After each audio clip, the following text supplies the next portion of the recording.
इस महीने ख़त्म हो रही है 2 कामों की डेडलाइन। इस महीने की आखिरी तारीख यानी 31 जुलाई 2 ज़रूरी काम करने की आखिरी तारीख है। इस महीने आपको इनकम टैक्स रिटर्न फाइल करने और पीएम फसल बीमा योजना के लिए रजिस्ट्रेशन कराने जैसे काम निपटाने हैं। ऐसा न करने पर आपको परेशान होना पड़ सकता है। इनकम टैक्स रिटर्न दाखिल करें, नहीं तो देना होगा जुर्माना। वित्त वर्ष 2022-23 असिस्टेंट ईयर 2023-24 के लिए इनकम टैक्स रिटर्न दाखिल करने की आखिरी तारीख 31 जुलाई 2023 है।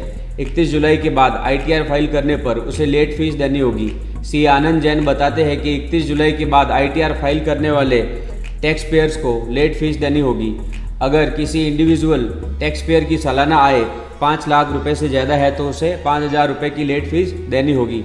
अगर टैक्स पेयर की एनुअल इनकम 5 लाख रुपए से कम है तब उसे लेट फीस के रूप में 1,000 रुपये देने होंगे।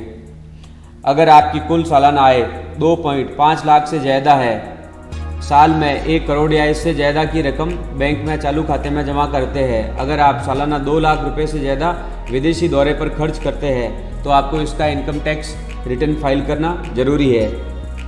अगर आपका सालाना 1 लाख रुपए से ज़्यादा इलेक्ट्रिक बिल है तो भी आपको इनकम टैक्स अपना रिटर्न फाइल करना पड़ेगा। अब दूसरी जो ज़रूरी खबर है वो है प्रधानमंत्री फसल बीमा योजना। इसका रजिस्ट्रेशन करवाना जरूरी है। देश में कई जगहों पर बाढ़ की वजह से फसलों को नुकसान पहुंचा है। इन हालातों में प्रधानमंत्री फसल बीमा योजना किसानों के बड़े काम आ सकती है।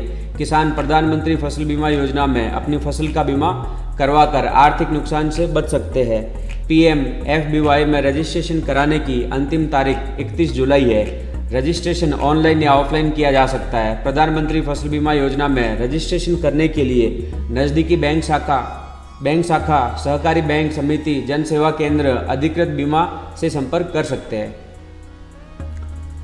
PMFBY.gov.in पर ऑनलाइन आवेदन भी कर सकते हैं। रजिस्ट्रेशन के लिए किसानों को खतौनी ID card, Aadhaar, PAN, voter ID, driving licence व बैंक पासबुक साथ लाना जरूरी है। इस वीडियो में दी गई जानकारी आपको कैसी लगी कमेंट करके ज़रूर बताइएगा और इसी तरह की खबरें पाने के लिए हमारे इस चैनल से जुड़े रहें।